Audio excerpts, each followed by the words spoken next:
it occurs to me, looking at all of your faces, that I was you when I started my career, so I'm really happy to see all of you starting off on your career. I became interested in trade because I grew up in Detroit, and Mary referenced the 1980s and all of the activity that we had with Japan negotiating over autos really piqued my interest. Carla Hills was the USTR, and I recently got a chance to tell her that she inspired me to go into trade.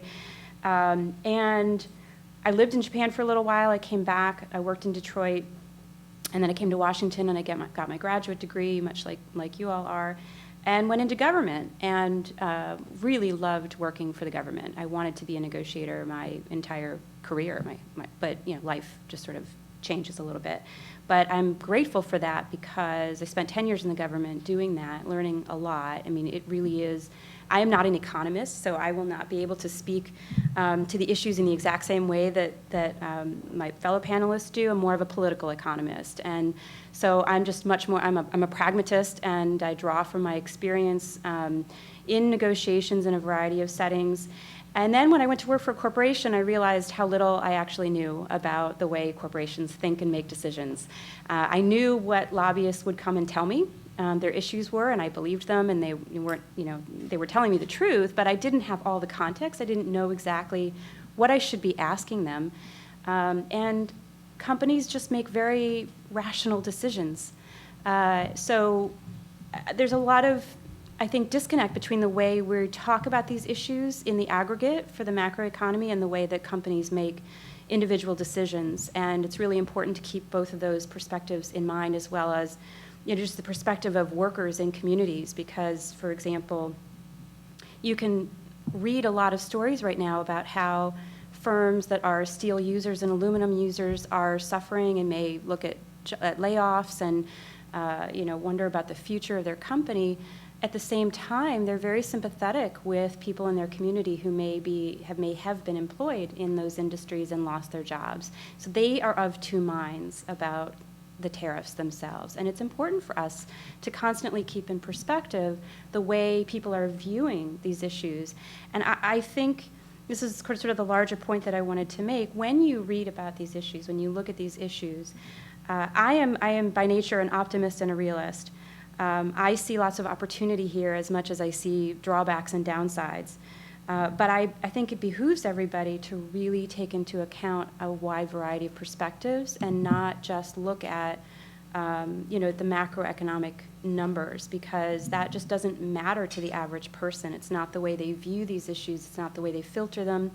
And I think for you, in the positions that you're in, as policymakers on the cusp of really shaping the future of trade policy, potentially, you need to look at how stakeholders view this. And I think that the upside of all of this is that there's tons of coverage in the news these days, right? But the downside is there's not a lot of historical context. There's not a lot of broader policy context to it. I might understand what Section 232 of the law is, but I may not know how infrequently it was used throughout the course of history and why this is so different. Those things matter. That's really important context for people. So I think there's still quite a gap I think it's great at Bloomberg and New York Times and other, publications, Financial Times, Wall Street Journal, they're all doing an amazing job covering this. I've never seen this much trade coverage in my career. I mean, when we entered into the WTO, there was like a 2-page spread in the Washington Post, and it was like the most coverage you'd ever seen on trade, ever, for that brief window in time. But now it's every day in every paper, and it's being covered. So they're doing current events. They're just not getting any real context, and it's, I think, still somewhat one-sided. So I thought maybe tonight I could play the role of contrarian and talk about. I can totally acknowledge the downsides of this and the costs, and the worry that manufacturers have, and the worry that consumers should have. And I don't personally like. The idea of wielding tariffs, and we've never seen tariffs of this magnitude, not even in the Smoot-Hawley days. So it's weird, and nobody knows what to do with it. But on the other hand, we're an open economy. We've led liberalization for 75 years, and we created this system that we've benefited so much from, and we don't actually have anything else to use as a bludgeon or bludgeon? Yeah, bludgeon. So, I mean, in a way, how else were they supposed to bring any of these countries to the table for new negotiations? Because the reality is, we've been deadlocked for a very long time in the global trading system, more than 20 years, which is not good for the global trading system. I mean, I think the original set of framework of rules is enduring, applicable today, very wise, good set of rules, but didn't contemplate the way that the global economy has changed. It didn't contemplate digital trade. It didn't contemplate e-commerce. The rise of services. It just doesn't adequately cover so much of commerce today. But we've been talking about the shape of the table for 25 years or so, and that's not acceptable. Something had to change. And I'm not saying I like the tactics necessarily, but something had to change. I worked for Abbott Laboratories, and U.S. companies, yes, they did very well for a period of time. They're still doing fine. You can't sit that market out, no way, no how. So you'll do what you have to do. But you face a panoply of measures by the Chinese government that you are helpless to defend against, frankly. Doesn't matter what industry, it doesn't matter what company. It is extremely difficult to do business in China, to get your product approved, to not have to face redundant testing, to make sure that your proprietary data is protected, to make sure that on the back end your product isn't being pulled off the shelf unfairly because they didn't test it accurately, or maybe that was intentional, to be told that you are price gouging when you know that you're not. You have no defense because the Chinese government gets to interpret everything. So we prepared on a regular basis for the government to come in and take our hard drives. The reality is pretty stark. It's a pretty difficult place to do business. It's voluntary, of course. You don't have to do business there. But I don't think the White House is in any way wrong to point out the list of issues that are systemic problems for any company that's not Chinese doing business in China. And the effects aren't limited to China. It affects the global economy. And that's the beef over steel and aluminum and a host of other issues. So again, I can't say that I love the tactic, but we're not wrong to be talking about these issues.